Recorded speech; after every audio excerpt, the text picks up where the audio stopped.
Not going to happen. And on that, Mr. President, you've said, it may EU take. has said that they have offered zero for zero tariffs on cars and industrial goods. Is that not enough? Well, the EU, no, it's not. The EU has been very tough over the years. It was, I always say, it was formed to really do damage to the United States in trade. That's the reason it was formed. It was formed with all of the countries from Europe, I guess most of them, not all of them, but most of them. And they formed together to create a little bit of a monopoly situation, to create a unified force against the United States for trade. So they have NATO, which is largely the same countries, and they took advantage of us dollar-wise and militarily until I got there. You know, I was able to get $600 billion from NATO, where they paid NATO because most of these nations weren't even paying. We were paying for NATO, so we're paying them to guard them militarily, and they're screwing us on trade. So that's not a good combination. So now it's really turned around. It's the opposite, and the European Union's been very bad to us. They don't take our cars, like Japan in that sense. They don't take our agricultural product. They don't take anything practically. And yet they send millions of cars in a year, Mercedes-Benz, Volkswagen, BMWs. They're sending millions and millions of cars into the U.S., but we don't have a car that's been sold to the European Union or other places, but let's go for the European Union. And it's not going to be that way. It's got to be fair and reciprocal. It's got to be fair. It's not fair. We have a deficit with the European Union of $350 billion. And it's going to disappear fast. And one of the reasons and one of the ways that that can disappear easily and quickly is they're going to have to buy our energy from us because they need it. They're going to have to buy it from us. They can buy it. We can knock off $350 billion in 1 week. They have to buy and commit to buy a like amount of energy. And we have that.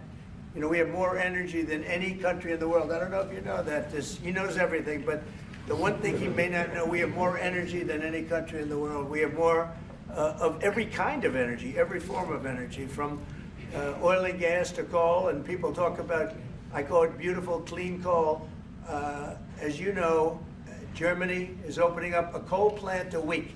They tried the windmills and it didn't work. They tried all the other solutions and they were ready to go out of business.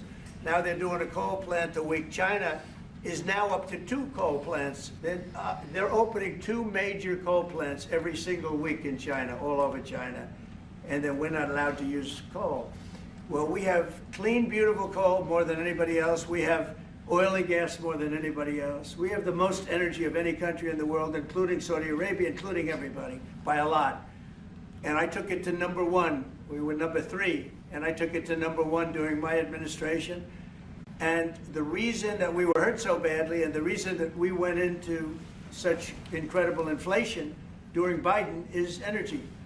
It was also their bad spending, but energy, because they played around with this incredible thing that we had built, this administration had built, and the energy costs went through the roof. And when that went up, everything else followed. Now, if you look at what's happening, you're going to see this today. I said we're going to try and get groceries down, right? An old-fashioned term, but a beautiful term. Eggs.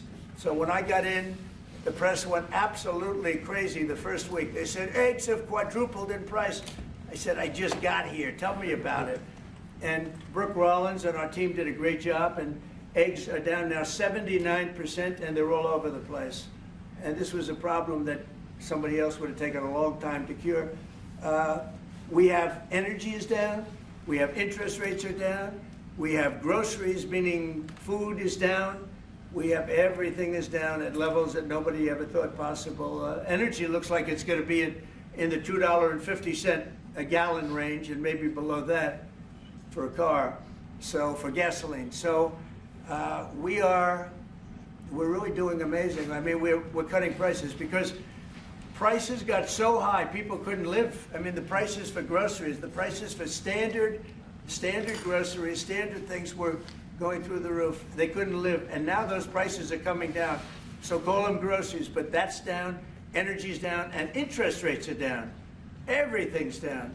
And the interest rates, the beauty there is when we refinance debt, You know, debt's become such a big factor in this country. We're going to start paying debt off with tariffs and other things. But it's such a big factor because the interest rate's so high. Well, now that's coming way down. So our budget's going to look a lot better because interest costs are way down. And I guess I've done that.